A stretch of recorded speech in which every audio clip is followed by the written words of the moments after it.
याकूब की किताब अध्याय 1 वचन 2 में लिखा है कि जब तुम परीक्षा में से होके जाओ तो उसे पूरी आनंद की बात समझो। हालेलुया। देखो अज मैं तुझे केस कहना चाहना याकूब कौन है?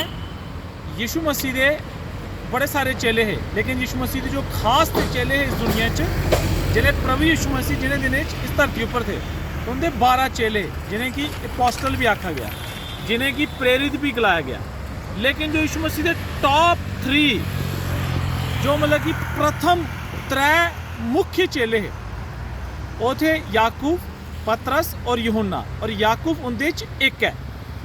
वैसे किया पता लगता है जब अस बाइबल पढ़ने तो मरकुस 5 में जब यीशु मसीह यईर के मृत बेटी को जिंदा करने गया, यीशु मसीह ने याकूब को वहाँ साथ में लिया। जब यीशु मसीह ट्रांसफिगरेशन रूपांतरण, जब यीशु मसीह पहाड़ पर गए उनका रूपांतरण हुआ तो यीशु मसीह तो याकूब जो था वो 3 था।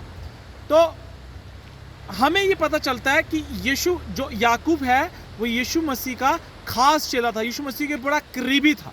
और याकूब यहाँ पर क्या लिख रहा है कि जब तुम परीक्षा में से होकर जाओ तो तुम उसे पूरी आनंद की बात समझो। और यही बात पहला पतरस क्या कहता है? वो भी यही कहता है कि जब तुम परीक्षा में से होकर जाओ तो तुम इसे पूरी आनंद की बात समझो। तो याकूब और पतरस ये वो चेले थे जो यीशु मसीह के खास थे, यीशु मसीह के बड़े नज़दीक थे। वो एक एक्सपीरियंस है, उन्हें यीशु मसीह की समझ है। और वो एक ही बात बाइबल में 2 जगह पर लिख रहे हैं कि जब तुम परीक्षा में से होकर जाओ तो इसे पूरा आनंद की बात समझो। तो मतलब ਇਹਦਾ ਇਹ है कि देखो जिले यीशु मसीह के बताए हुए मार्ग ऊपर चलने तो इतने परीक्षा है। यीशु मसीह ने गलाया मेरा मार्ग सकरा है, इसमें चलने वाले बहुत कम है, लेकिन अंत में ये मार्ग चौड़ा हो जाएगा। तो दुनिया का मार्ग चौड़ा है, इसमें चलने वाले बहुत ज़्यादा है, लेकिन लास्ट में ये टाइट हो जाएगा। तो यीशु मसीह का मार्ग सकरा है। तो देखो जब हम जिले मसीह के रस्ते ऊपर चलने, यीशु मसीह की मनने, तो ये संभव है कि सारी परीक्षा होनी है। और ये डिपेंड करता है कि प्रभु की थोड़े जीवन की इच्छा है। थोड़ी परीक्षा हो चुकी दी है या तो उस परीक्षा के बीच जा रहे हो या थोड़ी परीक्षा होनी है। ये डिपेंड करता है कि प्रभु की थोड़े जीवन की योजना क्या है। लेकिन परीक्षा के बीच तुसे अपना सबर नहीं खोना है। परीक्षा अलग अलग किस्म की आई सकती है, लेकिन तुसे परीक्षा के बीच अपना सबर नहीं खोना है। बहुत बार लोग परीक्षा के बीच अपना आपा खोई बैठते हैं। और मैं सुने दा लोगों को प्रभु ने ऐसे कह दिता आज तक चंगा नहीं होना, आज तक अमीर नहीं बनना, आज तक मेरी मसीह ब्याह नहीं हुआ। और ज़्यादातर जो परीक्षा इन्हें दिनों लोगों की होंगी है आऊँ ये मनना वो होंगी है सताव के कारण। जिले तुम यीशु मसीह के मार्ग उपर चलने तो बहुत सारे लोग थोड़े घर के थोड़े महल्ले के थोड़े ग्रां के थोड़े खिलाफ उठ जाते हैं और थोड़ा विरोध करते हैं, तो उसे कि भला बुरा आखते हैं। तो इन्हें सारिया गलों के बीच परीक्षा के बीच असें गल समझनी है कि असें क्या रोना है? आनंदित, असें आनंद मनाना है।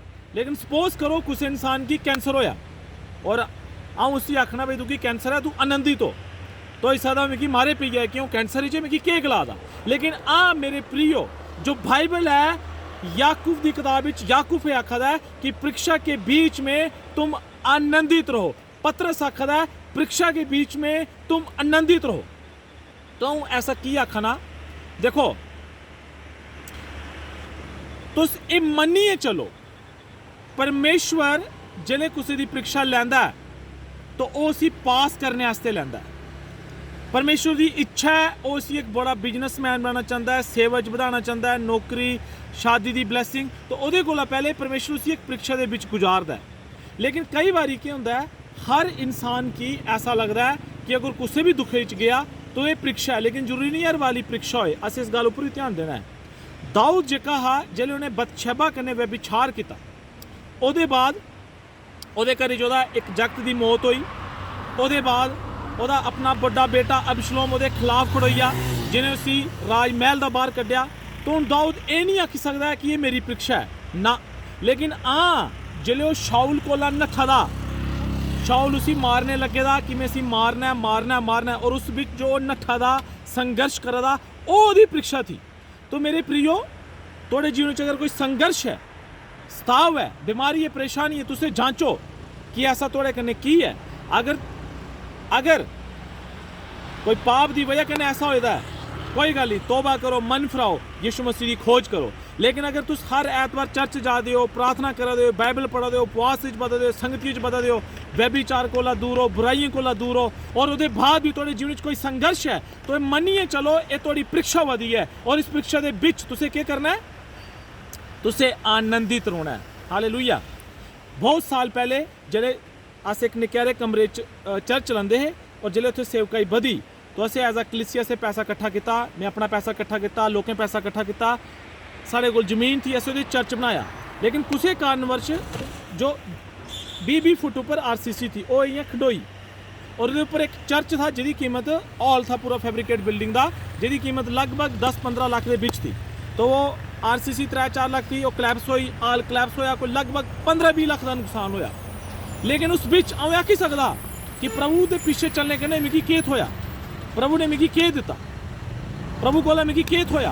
मैं रोई सकदा, पिट्टी सकदा, लड़ाई करी सकदा, प्रभु की छोड़ी सकदा, लेकिन बजाय ओहदे मैं ऐसा किया, मैं यीशु मसीह की खोज की, पूरे मन कन्नै मैं यीशु मसीह की मन्निया, मैं उनकी सेवा की, उनका नाम जपया, और अज की डेट उस जमीन कोला 10 गुना ज़्यादा जमीन साढ़े कोल है, उस चर्च कोला 10 गुना ज़्यादा चर्च साढ़े कोल है, और प्रभु ने मिगी ऐसी जगह रखे दा, एक अद्धे महीने का लख करोड़ ज़्यादा रुपया मेरे हत्थे का डिस्ट्रीब्यूट होंदा लोकें।